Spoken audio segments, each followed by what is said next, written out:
प्रलयस्यापि हुंकारैः चलाचल विचालनैः विक्षोभम नयति यस्यांतः स महात्मेति कथ्यते। महात्मा किसे कहते हैं, इसको अपने यहाँ महापुरुष लोग, गुरुजन लोग बता गए हैं। प्रलय का हुंकार होने पर भी, जैसे सातों समुद्र है, सब मिलकर के एक जलमग्न हो जाए, चल अचल पृथ्वी है, पर्वत है जो हिलता नहीं, वो भी हिलने लगे, और चल वाले भी हिलने लगे, अचल भी हिलने लगे, सूर्य चंद्रमा पृथ्वी सब हिलने लगे। ऐसी परिस्थिति में भी जिसके हृदय में, अंतःकरण में विक्षोभ न हो, बेचैनी न हो, तनिक घबराहट न हो, ऐसे पुरुष को महात्मा कहा गया है। महान जो ब्रह्म वस्तु है, उसमें जिसकी निरंतर स्थिति है, उसको महात्मा कहा गया है। जो नित्य शुद्ध बुद्ध मुक्त आत्मा है, जो सच्चिदानंद स्वरूप है, जो जागृत स्वप्न सुसुप्ति तीनों का प्रकाशक है, विज्ञाता है, ऐसा जो अपना स्वरूप है, जो पहले भी था, अब भी है और बाद में भी रहेगा, जो तिहुकाल एक रस रही, तो जिसका कभी भी अभाव न हो, वो सत्य वस्तु वही है। झूठी चीजें थोड़ी देर के लिए प्रकट होती है, जैसे समुद्र में लहरें उठी, खेली, विलीन हो गई। मुख्य वस्तु तो समुद्र हुआ, लहरें थोड़ी देर के लिए आई हैं, इनकी सत्ता पृथक है भी नहीं। ढेले की सत्ता मिट्टी से अलग कैसे रहेगी, तावा लोहे से अलग कैसे रहेगा। नाम रूप हो गया तावा, लेकिन मुख्य वस्तु उसमें लोहा है।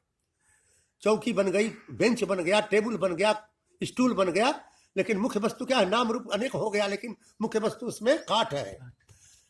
इसी तरह से नाम रूप जो है मिथ्या है, थोड़ी देर के लिए है। वो भी जागृत अवस्था में हम लोग जाग रहे हैं, मन इंद्रिया काम कर रही है, तो ये सब दिखाई दे रहा है। सुसुप्ति में चले जाए तो कुछ भी दिखाई नहीं देगा, स्वप्न में चले जाने पर भी यहाँ का दृश्य नहीं दिखाई देता। जब मन इंद्रिया काम करे तो जागृत अवस्था है, जिसमें केवल मन काम करे तो स्वप्न अवस्था है। देखो आंखें बंद रहती हैं, रजाई ओढ़े है, कोठरी बंद है, फिर भी क्या क्या दिखाई देता है स्वप्न में। समुद्र दिखाई देता है, पहाड़ जंगल दिखाई देता है, बाघ सिंह दिखाई देता है। और सुसुप्ति में क्या होता है, मन काम नहीं करता, मन रहता है लेकिन काम नहीं करता, तो वो सुसुप्ति अवस्था है। सुसुप्ति अवस्था में जीव जो है अज्ञान में लीन रहता है। जागृत अवस्था में मन इंद्रियां काम करती हैं, स्वप्न में केवल मन काम करता है, सुसुप्ति में मन रहता है लेकिन काम करता नहीं है। तो स्वप्न में जीव जो है कंठ में रहता है, जागृत में जीव नेत्र में रहता है, सुसुप्ति में जीव हृदय में रहता है।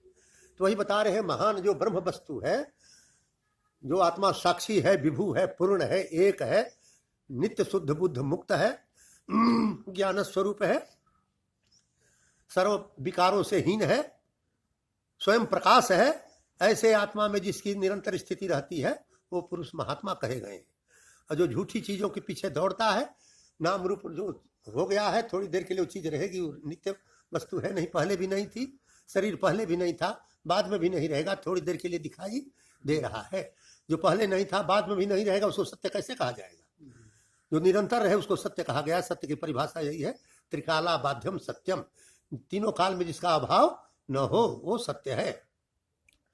तो ऐसे ब्रह्म वस्तु में जिसकी स्थिति हो, उस पुरुष को महात्मा कहा गया है। महान ब्रह्म में जिसकी निरंतर स्थिति हो, छोटी चीजों के पीछे, जो नश्वर चीजों के पीछे न दौड़े, ऐसे पुरुष को ही महात्मा कहा गया है।